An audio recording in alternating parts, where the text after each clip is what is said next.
আপনি কি কখনো ভেবে দেখেছেন হঠাৎ করে কেন নামাজে অলসতা আসে? কেন ভালো কাজ করতে গেলে মন বাধা দেয় আর পাপের দিকে মন খুব সহজেই ঝুঁকে যায়? এগুলো কি শুধু মানুষের মন, নাকি এর পেছনে আছে কোনো অদৃশ্য শত্রু? আজকের ভিডিওর শেষ পর্যন্ত যদি আপনি মনোযোগ দিয়ে শুনেন, তাহলে আপনি নিজেই সিদ্ধান্ত নিতে পারবেন শয়তান কি কল্পনা, নাকি সে সত্যি আমাদের চারপাশে সক্রিয়। ভিডিওটি শুরু করার আগে অনুরোধ, আপনি যদি সত্য জানতে চান এবং ঈমানকে শক্ত করতে চান, তাহলে ভিডিওটি শেষ পর্যন্ত দেখুন এবং এখনই চ্যানেলটি সাবস্ক্রাইব করুন। আসসালামু আলাইকুম রহমতুল্লাহি ওয়া বারাকাতুহু। প্রিয় ভাই ও বোনেরা, আজ আমরা এমন একটি বিষয় নিয়ে কথা বলবো যা মানুষের দুনিয়া ও আখিরাত দুটোর সাথে গভীরভাবে জড়িত।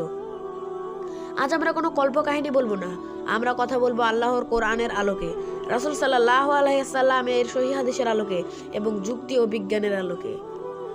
ওয়া খালাকাল জান্না মিন মারিজিন মিন নার।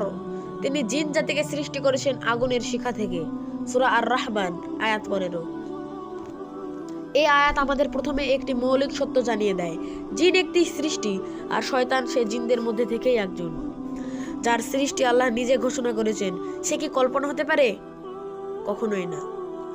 وَإِذْ قَلْنَا لِلْمَلَائِكَةِ اسْجُدُوا إِلَّا آدَمَ فَسَجَدُوا إِلَّا إِبْلِيسَ। আমি যখন ফেরেশতাদের বললাম আদমকে সিজদা করো, তারা সবাই সিজদা করলো ইবলিস ছাড়া। সূরা আল বাকারা আয়াত 34। ইবলিসের নাম, তার কাজ, তার অবাধ্যতা সবকিছু আল্লাহ স্পষ্ট করে বলেছেন। কোরআনে যার নাম আছে সে কল্পনা চরিত্র হতে পারে না। ইন্না শাইতানা লাকুম আদুউন ফাত্তাখিযুহু আদুওয়ান। নিশ্চয়ই শয়তান তোমাদের প্রকাশ্য শত্রু, অতএব তোমরা তাকে শত্রু হিসাবেই গ্রহণ করো। সূরা ফাতির আয়াত 6। আল্লাহ মানুষকে কল্পনার শত্রু থেকে সাবধান করেন না।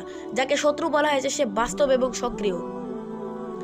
ইন্না শাইতানা ইয়াজরি মিনাল ইনসানি মাজরাদ দাম। শয়তান মানুষের শরীরে রক্ত প্রবাহের মতো প্রবাহিত হয়। সহিহ বুখারী ও মুসলিম। এই হাদিস আমাদের বোঝায় শয়তান শুধু বাইরে থেকে আক্রমণ করে না, সে মানুষের ভেতরে কাজ করে। ইযা নুদিয়া লিসসালাতি আদবারা শাইতান। আজান দেওয়া হলে শয়তান পালিয়ে যায়। সহিহ মুসলিম। যে পালায় সে কল্পনা হতে পারে না। বিজ্ঞান আজ স্বীকার করে সব বাস্তব জিনিস চোখে দেখা যায় না। বাতাস দেখা যায় না, ভাইরাস দেখা যায় না, রেডিও ওয়েভ দেখা যায় না, তবু এগুলো বাস্তব। ঠিক তেমনি শয়তানও অদৃশ্য কিন্তু বাস্তব। সাইকোলজি বলে মানুষের মনে হঠাৎ এমন চিন্তা আসে যা তার নিজের ক্ষতি করে, আর কোরআন বলছে আশ-শাইতানু ইয়া'মুরুকুম বিল ফাহশা। শয়তান তোমাদের মন্দ কাজে আদেশ করে। সূরা আল বাকারা আয়াত 268। এখানে একটু থামুন। আপনি যদি এখন পর্যন্ত ভিডিওটি মনোযোগ দিয়ে শুনে থাকেন, তাহলে বুঝতেই পারছেন শয়তান কতটা বাস্তব এবং কতটা ভয়ঙ্কর। এই ভিডিওটি অন্যদের কাছে পৌঁছে দিন। একটি শেয়ার কারো ঈমান বাঁচাতে পারে। প্রিয় ভাই ও বোনেরা, শয়তান বাস্তব, কিন্তু আল্লাহর সাহায্য তার চেয়েও শক্তিশালী। যে আল্লাহকে আঁকড়ে ধরে, শয়তান তার কোনো ক্ষতি করতে পারে না। আউযু বিল্লাহি মিনাশ শাইতানির রাজিম। আমি বিতাড়িত শয়তান থেকে আল্লাহর কাছে আশ্রয় চাই। আল্লাহ আমাদের সবাইকে শয়তানের ধোঁকা থেকে হেফাজত করুন, আমিন। ভিডিওটি ভালো লাগলে লাইক দিন, শেয়ার করুন, এমন আরও দিনী কন্টেন্ট পেতে চ্যানেলটি সাবস্ক্রাইব করুন।